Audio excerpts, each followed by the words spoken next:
me get this tilted right. Hey guys, good evening and welcome to another conversation, another community conversation. I am Councilwoman Tameika Isaac Devine, and I'm so excited to be here with you for another great conversation, and honestly to kick off what I'm calling Education Week. For those of you who might be new to joining the broadcast, I started this conversation maybe, I guess, almost 4 months ago now, when COVID really started hitting and people were home. But I was having a lot of folks engaging with me on my social media pages particularly about COVID and what the city of Columbia was doing. But then after that, really, there were a lot of other issues that were kind of COVID related, but really deeper issues that I felt like we needed to have conversations around. So there we started community conversations. And so I'm here every single Monday night at 7 with another great interview of another amazing person that has a lot of great information that I think that you guys, as those of you who watch me and follow me on social media, are interested in. But this week is a little bit special because I'm calling it, like I said, Education Week. All of my guests this week will talk to us about something that we all need to be aware of in regards to education. And tonight I'm super excited because, of course, as everybody's been discussing school restarting, people have been discussing virtual school. A lot of folks, a lot of my friends have really been torn, wanting our kids to certainly have the best education and knowing that we value our teachers and the very important role that they have in educating our kids, but also just really being fearful of what it meant to send their children back into a face-to-face learning environment. And so I've had friends who have really thought about committing the whole year to virtual education. I've had some friends who've talked about, I want to homeschool my children. And the conversation really is like, well, what really is homeschooling? And so I really thought about who did I know that really knew about homeschooling and could be a great resource. And so I'm excited tonight to introduce you guys to my friend, Kristi Bothur. Kristi is my sister mom. Kristi and I are both moms of babies in heaven. And I met Kristi. You guys know my story. I met Kristi at a very, very challenging time for me when Jamie and I lost our son, James Henry. And Kristi was a resource for me through that experience. But over the years, although we don't talk all the time, we do stay in touch on social media. I consider her a really, really dear friend and certainly someone who is very special in my life. But Kristi, one of the things I've always been very impressed with her, in addition to her and her husband Eric's amazing faith that they have, is just what a very involved and very present mom she is. And so Kristi homeschools her children, and I really thought that she was the best expert that I could invite to talk about homeschooling tonight, because I really think, based on the comments that I see on social media, some of the comments people tell me, I don't know if everybody really understands what homeschooling is. What does it entail? I would venture to say it's not as scary as some people think, but it's also not as easy as some people think. And so I wanted to bring somebody in front of you guys who could answer questions about homeschooling. So welcome, Kristi, to Community Conversations. Thank you so much for being here. I'm delighted. I've been excited about the idea of doing this for a while. So I'm glad that it's here and that we can chat for a while about it. Well, great. For those of you who are watching, and Kristi gave me this resource, I'm going to put in the chat the actual South Carolina homeschool law. So it is in here in the chat. So if you guys want to see it, you can look that up. But also, I've got some questions already off the bat for Kristi. But if anybody has any particular questions about homeschooling, please put them in the chat, and hopefully we'll have some time at the end to answer any questions.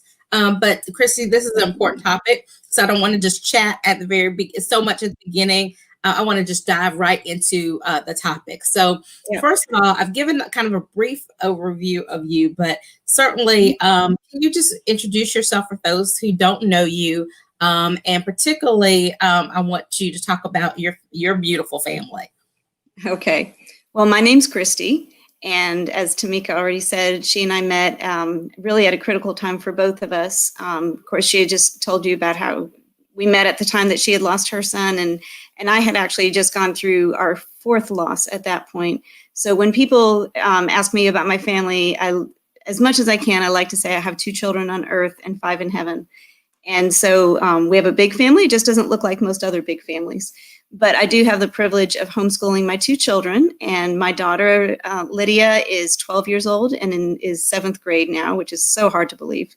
And my son, Caleb, is 8 years old and in 3rd grade. And my husband, Eric, is a bivocational pastor. He's the pastor of South Beltline Baptist Church downtown. And he also works as a professor at Midlands Technical College. And we have lived in Columbia our entire married life. We've been married 18 years. We just celebrated, oh wait, let me think. Yes, 18. We just celebrated 18 years in June. And we enjoy doing things together. You know, we're involved in ministry, and we do a lot with music. We're very involved with music, and we enjoy just being outside and doing things together as a family, gardening, doing things in our yard, going hiking, spending time with extended relatives. We love doing that too. So in a lot of ways, we're just, we're a regular family in Columbia, but we do homeschool, and we've had the ability to homeschool since my daughter went into kindergarten. So we are now going into our 8th year of being a homeschool family. So that is awesome. Kristi, can you tell us, I guess, what was the reason that you decided, starting with Lydia and now and Caleb as well, what made you decide homeschooling, and kind of what went into your evaluation process as to whether or not that was the best option for your children? Well, we had really thought about it a long time, even before we had children, and then when they were babies. We kind of always had in the back of our mind that we would homeschool. I had been intrigued with it, honestly, since I was in college, and even wrote a paper at one point about homeschooling in America and the pros and cons of it and that sort of thing. And I was a teacher at that time, at the time that Lydia was getting to that homeschool age. I had stepped down from full-time teaching when she was the year after she was born, but I was still teaching like 0.8. It was practically full-time. And so I loved teaching. I loved education. It's sort of in my blood. It's I get giddy looking at curriculum. I'm just an education nerd completely. I was working as an ESOL teacher in Richland too at the time, and had designed a good part of the program, especially in the middle school level. And so a lot of that kind of came naturally for me, and the interest in it and all that. Some of the reasons that went into it, probably the biggest one was our faith. We wanted very much to be able to integrate our faith into education. And no matter how wonderful the schools are, that doesn't happen in public schools. And when your child is in public school, or any school, public or private school, 7 hours a day or so, it just doesn't leave you with a whole lot of time at the end of the day to pour into other things. So homeschooling, we thought, would allow us to integrate our faith into everything that our children were learning. It gave us a lot of flexibility to do things on our own schedule, to travel.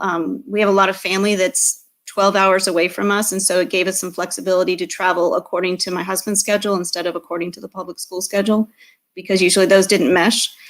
So those were probably our 2 biggest reasons, that bringing our faith into it and the flexibility that it offered. And then also just the additional time together it would give us as a family.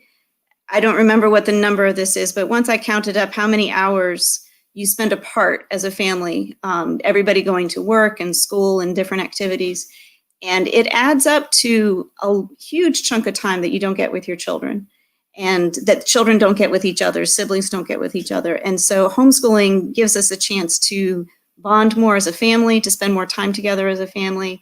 And maybe especially because of my children in heaven, I realize how precious those years are and those moments are. And so those were some of the biggest reasons. Once we got going, I found out that there was a 4th F. So, we have faith, we had flexibility, we had faith.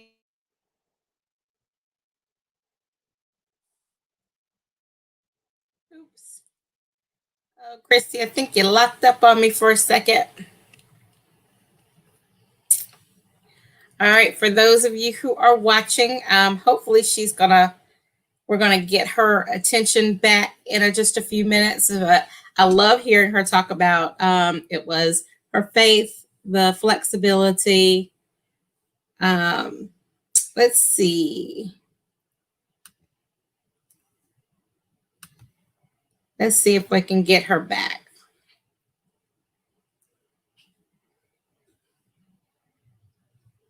Oh, okay. And those of you who are watching, if you do have any questions, I'm sure I'm going to get Kristi back just shortly. So make sure that you guys answer any, put any questions in the chat that you may have. But I think certainly, especially with the homeschool law, that is something that we want to make sure that we address. She just texted me, said, "I'm sorry, I got kicked off. I'm coming back on." So she should be on back in a second. So I really want to know what her last faith and what her last F was on her reasoning. But I do think that one thing with homeschooling is understanding that there is a law that that actually gives you the guidelines around homeschooling in South Carolina. So for those of you who might be thinking about it, might be kind of talking about it, I want to encourage you. I did put in the link, the link to the law, so that we can, if you are thinking about homeschooling, you need to first understand what the law is in South Carolina regarding homeschooling. And when we get Kristi back, we're going to talk about that also. But I want to make sure that we understand what the law is around homeschooling, and that we understand that it can't be just, oh, the kid is home and, I'm just going to do what I want to do. All states, but South Carolina is definitely, your children, once they get to be school age, they have to be in school. So whether it is a public school, a private school, virtual school, homeschooling, they have to be in school. And if you choose not to send your children to school, then that is, their law actually dictates that as well. And that is a criminal offense if you do not send your children to school and they are school age. You hear people talk about the truancy laws, and that is for the children, but there are also when you are an adult and you have children and you're not sending your children to school and they're school age, there are some laws that are around that as well. So I want to make sure people understand what that is. For those of you who are on, thank you for hanging with us. Looks like she's popping in. Hey, I'm sorry about that. I'm on Wi-Fi and I don't. You're fine. I'm actually over at my mom's house right now, just because it was a little bit quieter, and I didn't know how to plug in. So I'm on Wi-Fi. We'll see. Eric's, if we have trouble, I'll plug in again. Sorry about that. No, you're fine, because I was able to just kind of direct them to the law again. But you were going over your 4 F's. So yeah, it is your faith, your flexibility. Faith, family, flexibility, and fun. And that was my last one, was the fun, how much fun it is to see my children learn. So those are big reasons why. And I'm glad to. For you, Kristi, you already were an educator. And so, right. And I have another friend who homeschools, and she also was an educator. And so I wonder, is it easier for someone who has that education background? What would you say to folks who don't have an education, a formal education background, that are looking at homeschooling? Are there other things to consider? Is it harder, do you think? I would say there were 2 ways that I had an advantage as an educator. One is that I know what curriculum looks like. So I was just kind of more familiar with that. I told you I get giddy at curriculum fairs. But I think the only other advantage I had was that I just wasn't as intimidated, because I figured if I could teach my classes, I could teach my child. But what worked against me was that as an educator, I had one vision of what school looked like, and it was what I'd been doing for 15 years. I knew what it looked like to have a classroom and to have desks and to have teaching plans and long range plans and short range plans and curriculum goals and all that kind of stuff. And trying to translate that into my home, I actually had to unlearn what I already knew, because when you're working with your child, you don't stop being mom just because you're putting the teacher hat on. And so I had to learn how to work with my child and still be their mom, still with Lydia. Lydia was my guinea pig. So I had to learn how to teach and still be her mom. I had to learn how to discipline and teach and have fun at the same time, and how to live in my home and not turn my home into a schoolroom necessarily. Now, some people have a schoolroom in their home, and there's a part of me that would love that, but you don't have to. You don't have to have a desk. You don't have to have a chalkboard in the middle of your dining room. You don't have to do any of those things. You just have to have a love for learning and a desire to help your child develop that love for learning.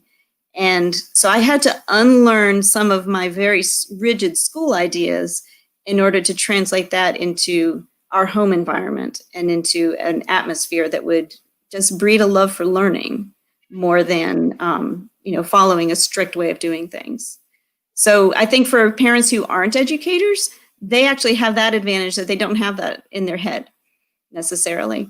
And so don't be intimidated, I guess, is my biggest take on that. You don't have to have a teaching degree to teach your own child, because really all of us who are parents are teachers from the minute our children come into this world.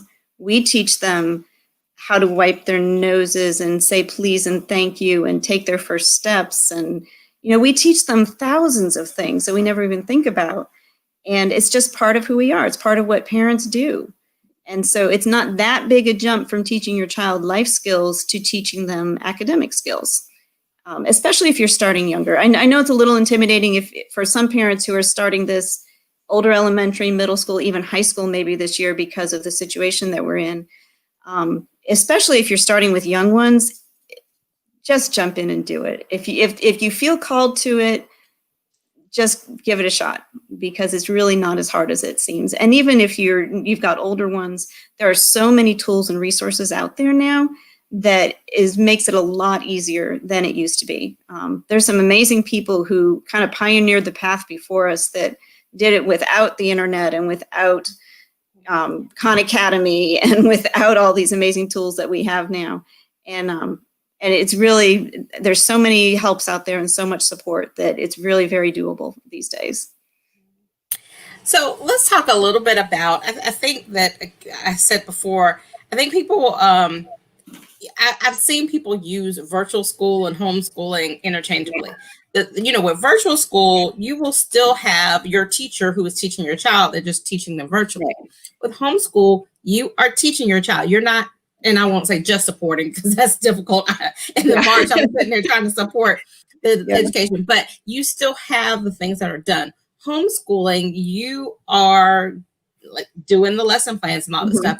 So can you kind of give us just the nuts and bolts of what actually is homeschooling? What are the biggest, the biggest things that people need to understand when it comes to homeschooling? Okay, so I'm going to contrast two things, homeschooling and public school at home. And especially for your South Carolina listeners, the biggest, there's several differences. One of the biggest differences is simply a legal one. Legally, there is the South Carolina code that talks about what homeschooling is. And so homeschooling means the parents are in charge and the parents are paying for it. Public school at home means the public school is in charge and the public is paying for it. That's really it's where is it coming from and who has the control? Those are the two biggest factors in terms of, are you public schooling at home or are you doing homeschool? If you are either doing public school through your local school virtual program, whatever they have set up for this year, or you're using something like K-12 or Connections Academy, those are two of the biggest ones I know of. And doing public school at home, the parent does not choose the curriculum.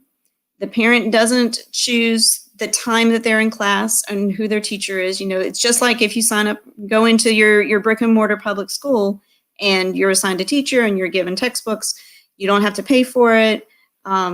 You give up some control, but you also don't have the expenses. If you are homeschooling, there are certain laws that you have to follow in South Carolina in order to do it legally and to have the accountability that the state of South Carolina requires. So in order to do that, you have to sign up under an accountability structure. And there are 3 options that are given homeschooling parents in the law.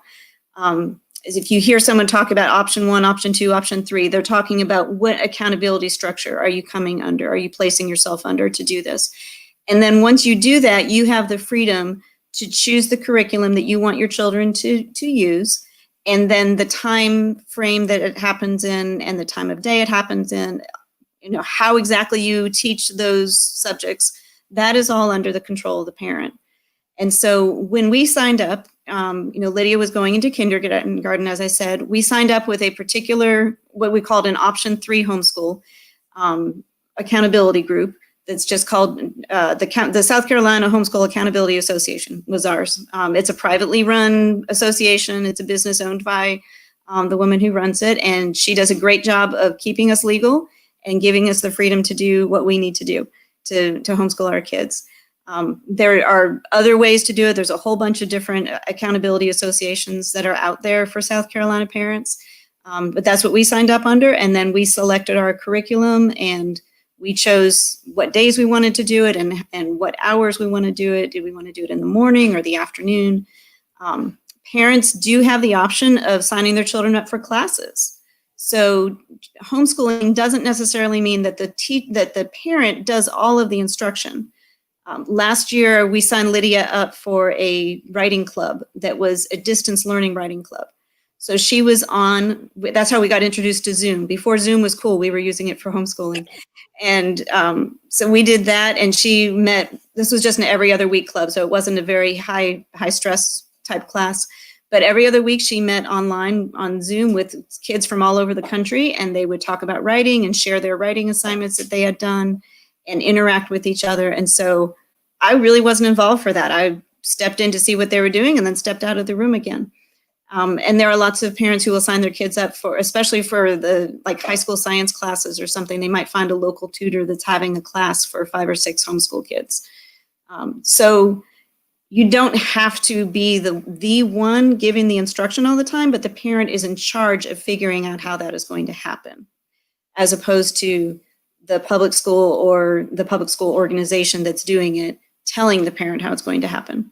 So those are the biggest differences. And it's important to realize that because, like I said, the law requires certain things of homeschooling families that they don't require of public school families, and vice versa.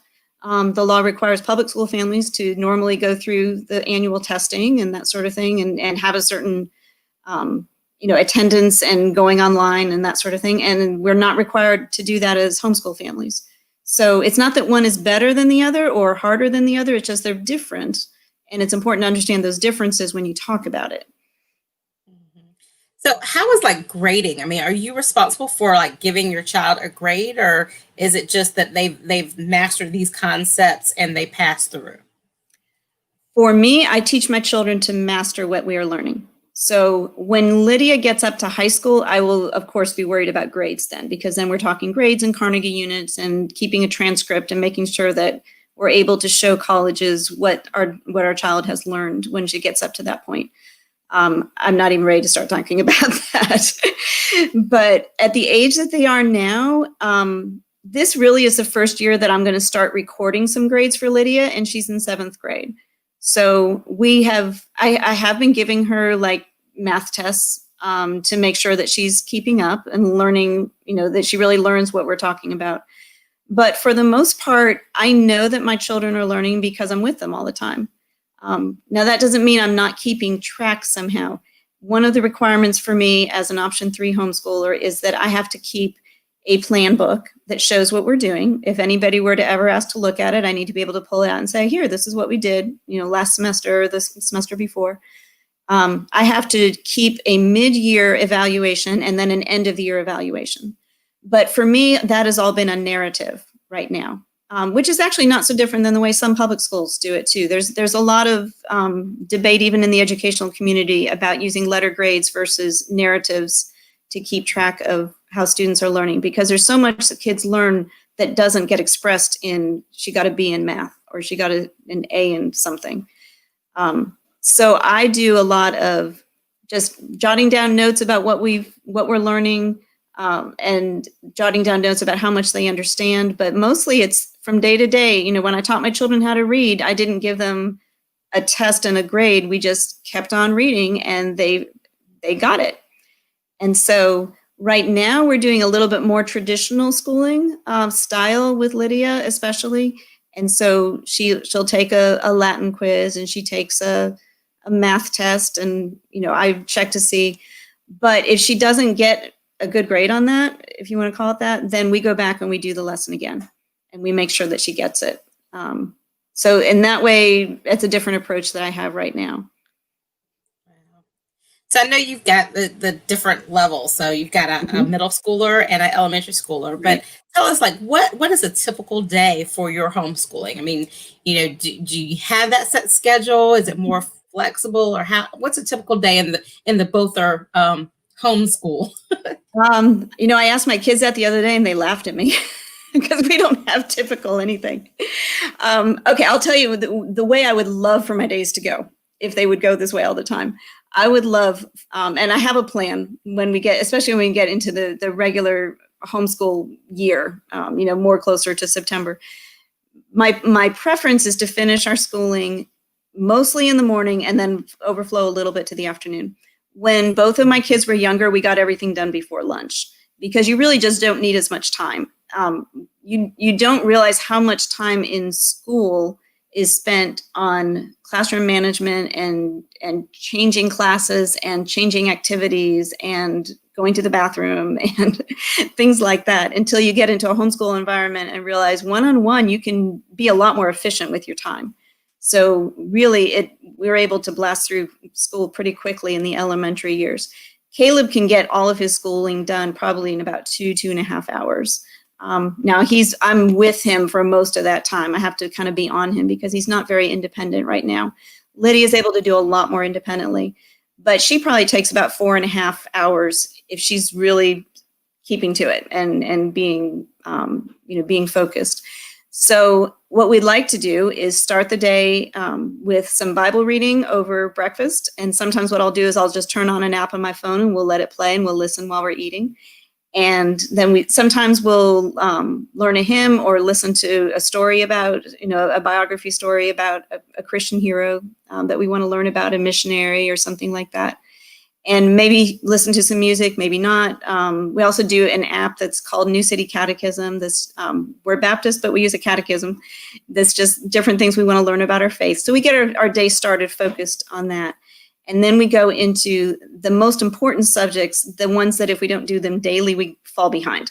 So math is huge. Obviously, we start with math. Not necessarily, I think this is the first thing, but in the morning, we want to get math done. We want to do our reading or our literature, composition or writing, age-wise, depending. And Latin, for both my kids are learning Latin right now. I can share a bit about that in a little bit, but that's something that is easy to get behind on if we don't keep up with it. So we do those kinds of things in the morning. And then over lunch, sometimes before lunch or after lunch, we'll do fine arts or go outside for a nature study type thing. Sometimes I just have to kick them out of the house to get some fresh air. I need to remind myself to do that because I'm so much of a homebody. I like to stay inside. But I'm reminded that we have to get our exercise, we have to get our bodies moving and get them out. And then in the afternoon, we do what I call loops, where one day we'll do one subject and one day we'll do another. So one day we'll do science, the next day we'll do social studies. But we don't stick to a strict, like every Monday we do something, every Tuesday we do something, because we have so many interruptions that I don't want to miss a Tuesday and then feel like, oh, I can't do science for a whole week now. We just go on to the next thing. So we do those in the afternoon. And like I said, Caleb could finish everything in the morning, but if you know what it's like to have children where one is able to do one thing, is able to play, and the other one is not, I would have mutiny on my hands if that happened every day. So I kind of space it out, and I'll do a lesson with him, and then I'll let him play, and Lydia's more working through the day. But that way they both kind of finish at the same time. And but we try to finish by 3 or 4 on a normal day, and then the rest of the day we're doing other things. And the great thing about homeschool is there's no homework because you do it all during the day.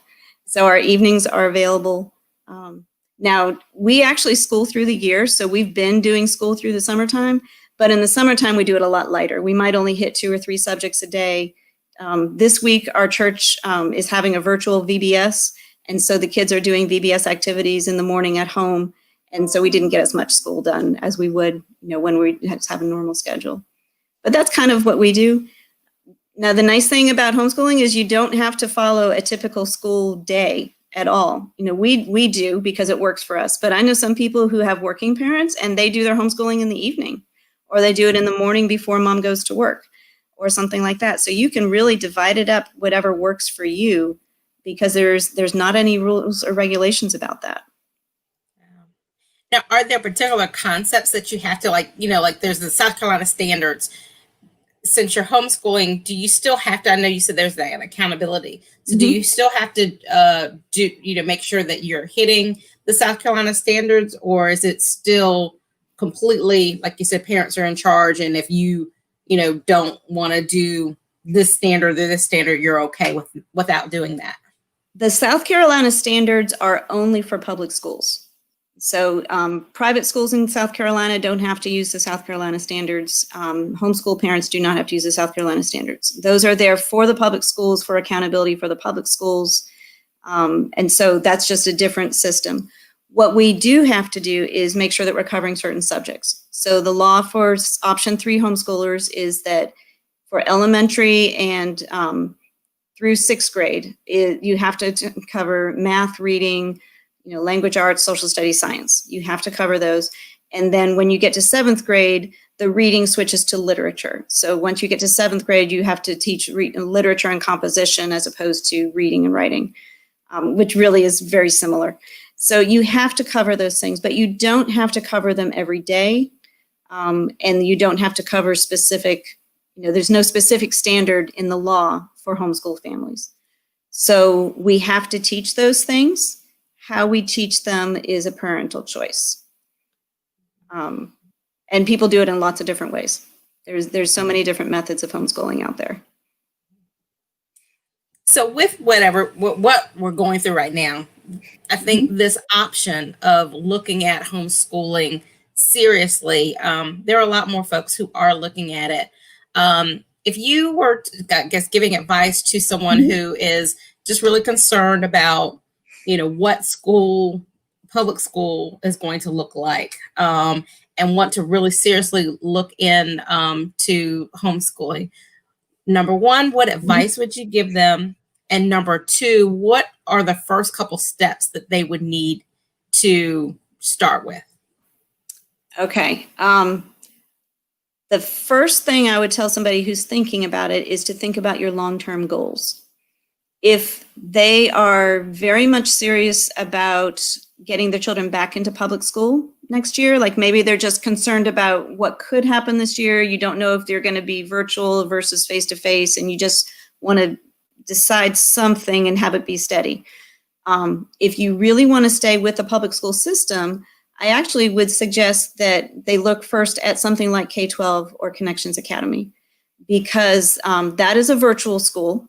But it is set up to be a virtual school, and it's going to always be a virtual school. So if you're looking for stability and just a program taught by people who have created it to be virtual, as opposed to, God bless our teachers. I have so many teaching friends, and I know that they were really, really working hard last spring, and they were given an impossible situation. They handled it fabulously. So let me just say that right from the beginning.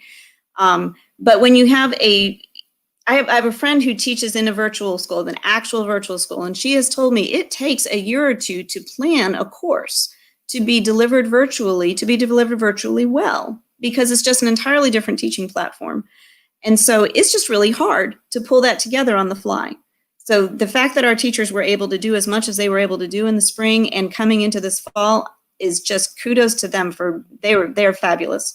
But it's really hard. And if that versus a program that's going to, it's going to be virtual, it was set up to be virtual from the beginning, that might be a good choice for some families who feel like they want something consistent to depend upon. So maybe don't even worry about homeschooling, because then you're going to be doing the South Carolina standards. You're going to be dealing with kind of a public school way of doing things, and it might be a more flawless transition in and out, if that makes sense. But for the parents who are concerned about their kids being on screens too much, maybe, or want a little bit more control, then I would say, consider doing this. Maybe you're only going to do it for a year. A lot of families just kind of go a year at a time and get through it that way. And then I would say, find a homeschool friend, because a lot of people, it's so popular now, a lot of people know people who homeschool. Find someone who homeschools and talk with them first. Bend their ear, ask them what they do, ask them how they do it legally, what accountability structure are they with, and just start talking about it, and get an idea of what it could look like for you. And then if you really think you're going to do this, you want to just dive in, then look for an accountability association. That's a big one. And some of them are actually closing their doors now to new families because there's been such an influx of homeschoolers. So you do want to start that process pretty soon if you want going to do that, just so you have more choices. And then start looking at what are some of the different approaches to homeschooling, just so you know what the lingo is. And then start looking for a curriculum that you think is going to kind of match what you want for your children. But don't worry about it being perfect this year, because it takes time to figure out your style. And really at this point, you just want to get something that's going to work, dive in, and then try it out. And as you go along, you're going to make adjustments, make course adjustments as you go. And don't put pressure on yourself to get it all right the first time right out of the gate. Yes, that's very, very true. So I had written down too, and I forgot to ask this question too, is about the different homeschool models. Like you talked about the accountability, the three things. Are there also different models for homeschooling?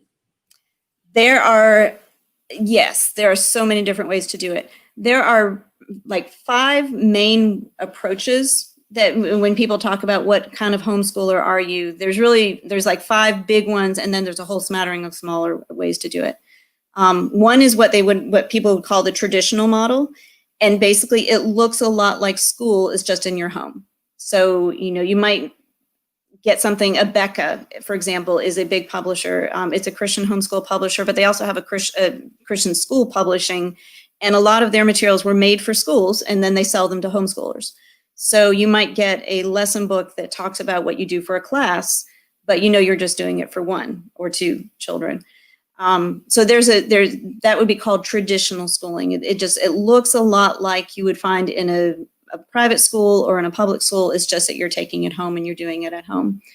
And that's a very comfortable model for a lot of people who are jumping in for the first time. Our very first year, we used Abeka for our daughter for math and phonics and writing. And it was colorful workbooks, and I did 1 page a day, and we knew exactly what we were doing, and I didn't even need the teacher model. I just went through the books with her, and it worked. So that's one model, is traditional. Another one that's very popular that we use is a classical model, a classical approach. And that is very language-based. It's based on the liberal arts, which is some of that comes from ancient Greece, and some of that comes from the Middle Ages, and just how learning has happened throughout the millennia. And it's very language-based. It's very focused on knowing how to handle language and how to express yourself and getting immersed in good literature, often what they call the great books. And there's a lot more to it than just that, but that's sort of an overview of what a classical approach is. And there are a lot of classical homeschool curriculum creators out there. So that's a very big jungle to jump into. There's a lot of choices. Another approach, so you've got traditional, you've got classical. Another approach that you hear a lot about is Charlotte Mason. And that is an approach that is based on a 19th century educator whose name was Charlotte Mason. And she was very in tune with how children learn. She actually wasn't a mother herself, and she wasn't a homeschooler, but she led an educational revival of sorts in her area. And a lot of her principles have now been carried over into now. And a lot of her principles were very child-centered, very much into using living books as opposed to textbooks. So you might get a wonderful biography of George Washington, or a wonderful story about this particular historical event, instead of getting a history book. for example, Okay. Mm-hmm. or a history textbook. So there's a lot of nature study with that, and a lot of respect for children. She has a saying that says, children are born persons, not just little machines to dump data into, but they're born needing to be respected for their ability to understand and to learn and to make connections on their own between different subjects. So that's one I learned a lot about it last year, but I don't know enough about it to be an expert by any means. But it's very attractive, especially in the younger years, because it's very relaxed. Like I said, very child-centered.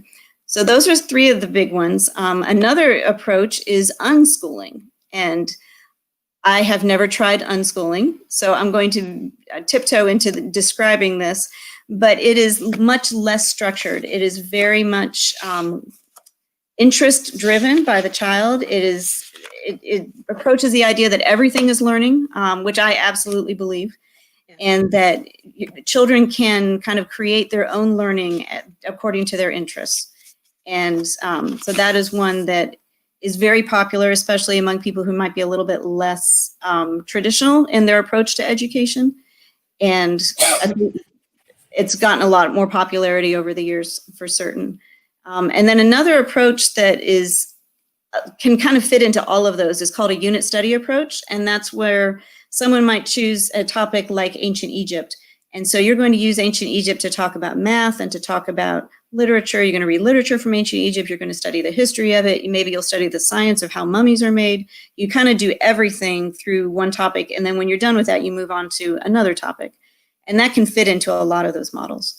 And then I think the most common model actually is the eclectic one, where you just kind of take a little bit of all of that. Whatever works for you. Works for your family. Right. So we have adopted the classical model over the years, and really in the last year and a half, I've been learning even more about what that looks like, especially as Lydia gets older. So that's one reason why we have Latin as part of our curriculum. We do a lot of reading of literature, a lot of talking about those things. We're doing a lot of outdoor science, nature study type science this year. And I'm really excited about those things and seeing my children just learn from that, learn from creation.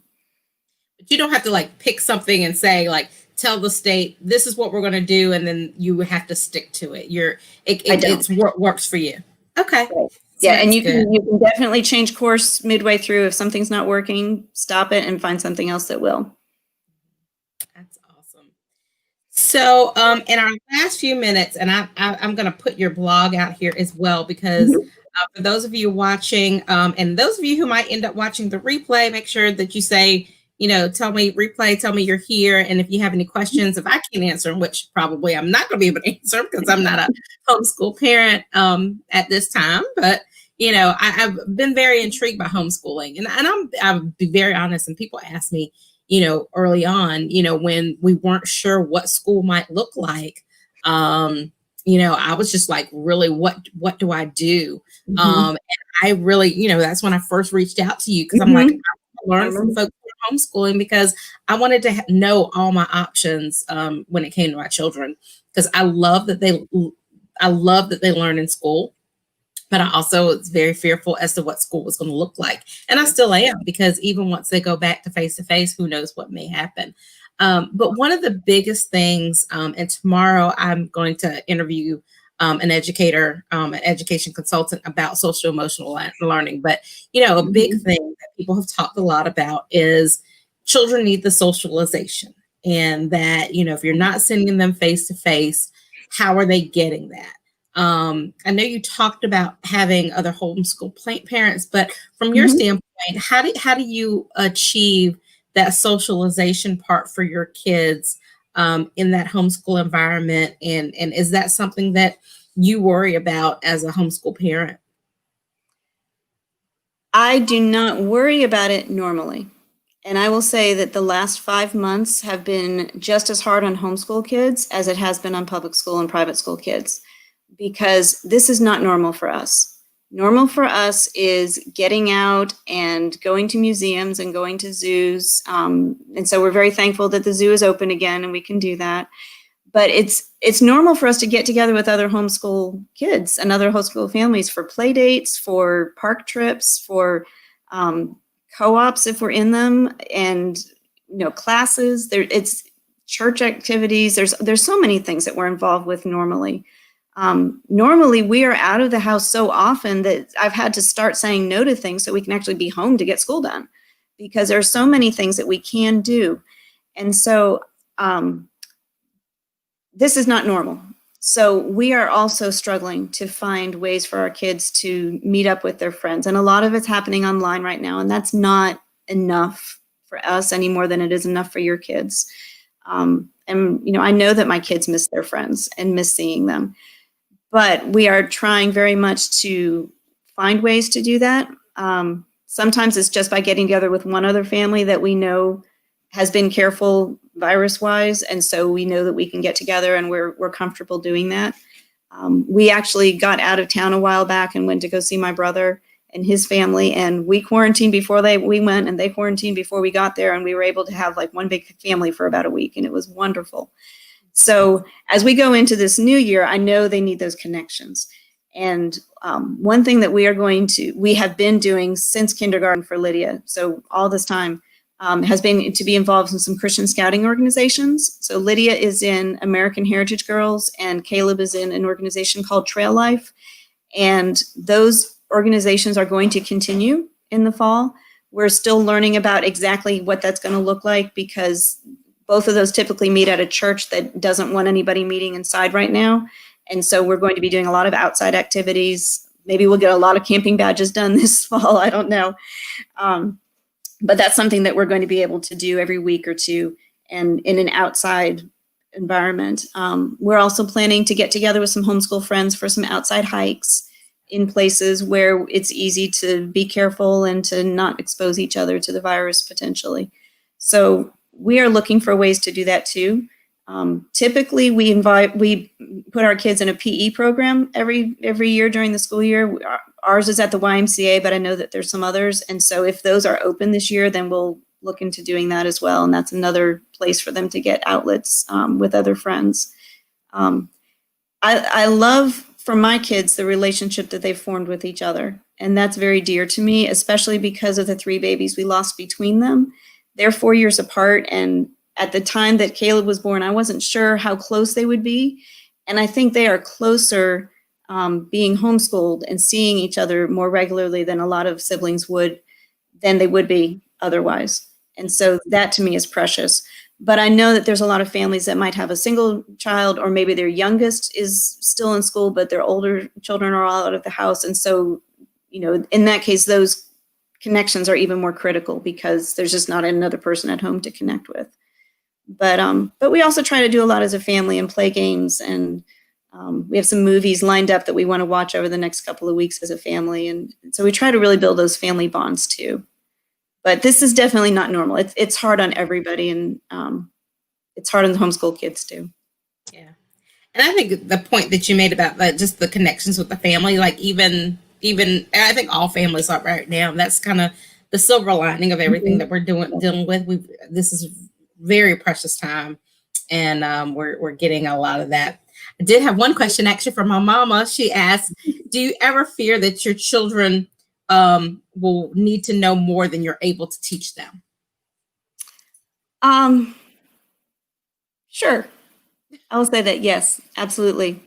And I would be fearful if I didn't feel that way, because I don't think I should be that puffed up to think that I can teach them everything they need to know. There are gaps, I'm sure, but there's gaps in every education. No child graduates at the age of 18 knowing everything, in spite of what they think they might. What's that saying that when I was 18, I thought I knew everything, and by the time I was 40, I was surprised how much my parents had learned. It's nobody knows everything. So no matter what you choose, there are going to be gaps. And that's one of the things that I think home educators need to accept, is that whenever you say yes to one curriculum or one book, you're saying no to another. But that's like everything else in life. Anything you say yes to is closing a door to a different opportunity. And that's where for us, just a lot of prayer and a lot of seeking wisdom from other parents. But also there's a lot of giving ourselves grace, that if we miss something, we in our family, we trust that God is going to step into those gaps.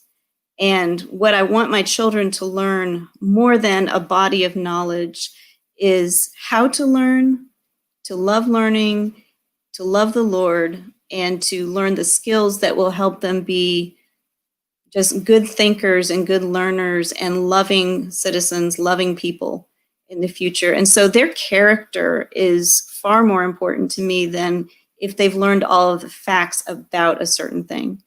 And those are some things that I feel like we really have the ability to press into when we homeschool, even in how we learn a lesson. We do a lot of character building over getting frustrated about a math class, or my son, bless his heart, has some issues that make writing really difficult. And we do a lot of praying and searching and talking about how we express our emotions just over that I wouldn't get a chance to do if he were in school.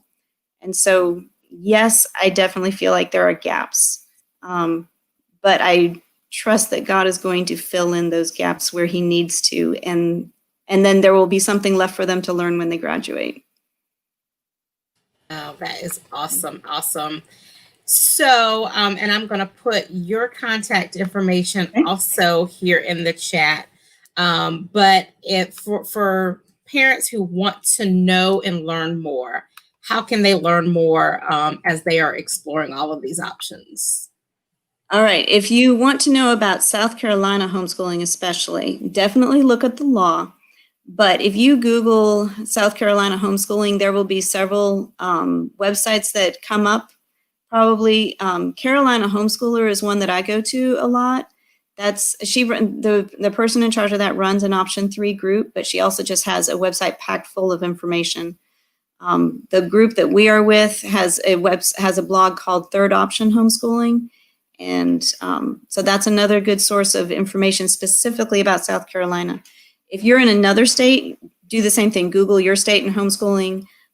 One organization that has a lot of good basic information is called HSLDA. It's the Homeschool Legal Defense Association.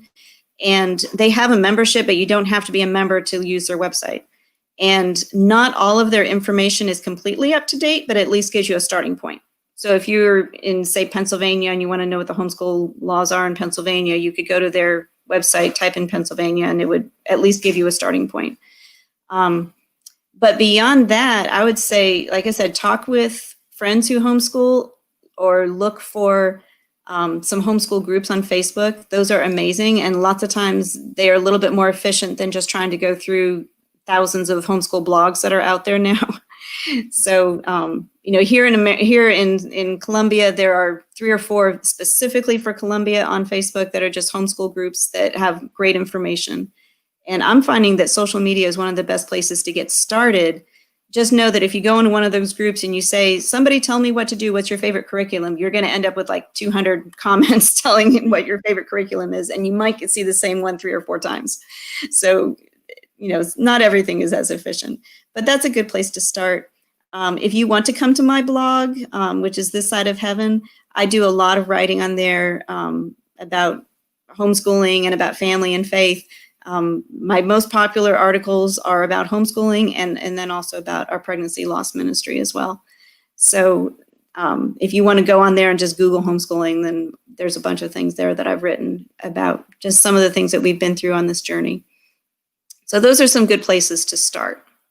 Cool. And I put your Facebook page on here, but I also put your blog, the Side of Heaven blog, and it's a great blog. So I would certainly encourage anybody, even if you're not thinking about seriously thinking about homeschooling, but you want to just keep learning, because what I tell everybody, what we definitely know is that what we're dealing with right now, we haven't seen the end of it, and we really don't know what's going to happen. And so I think we all have to keep the lines of communication open, keep our minds open.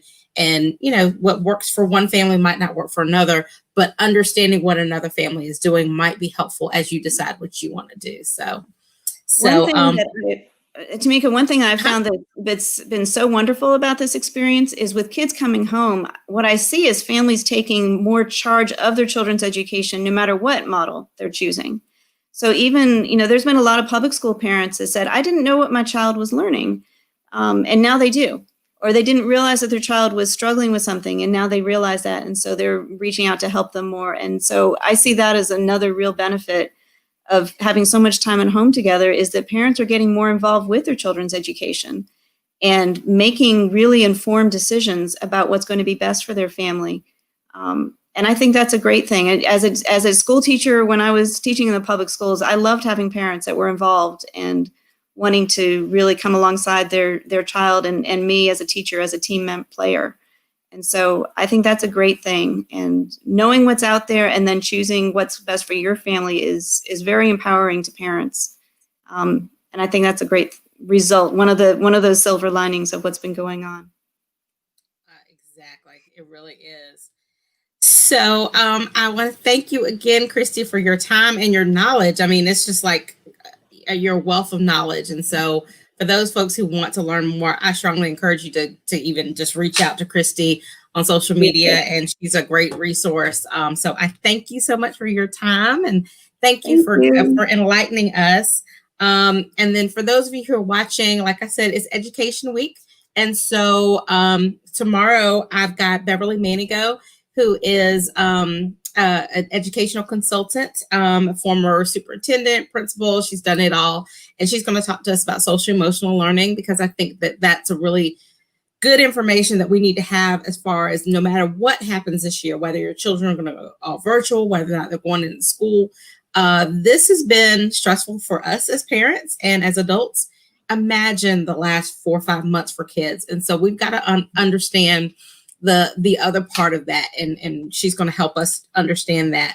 And then on Wednesday, I'm going to have Shonda Jefferson, 2020 South Carolina Teacher of the Year, and we're going to talk about a lot of things, everything education.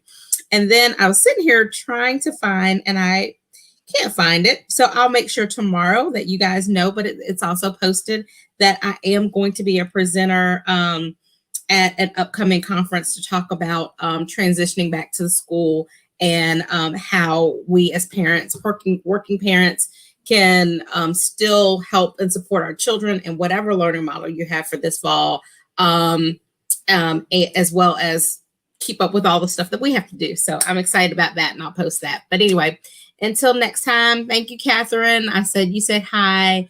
And those of you who are watching, make sure that you share this broadcast so more people can be educated and hear the great information that Kristi gave us.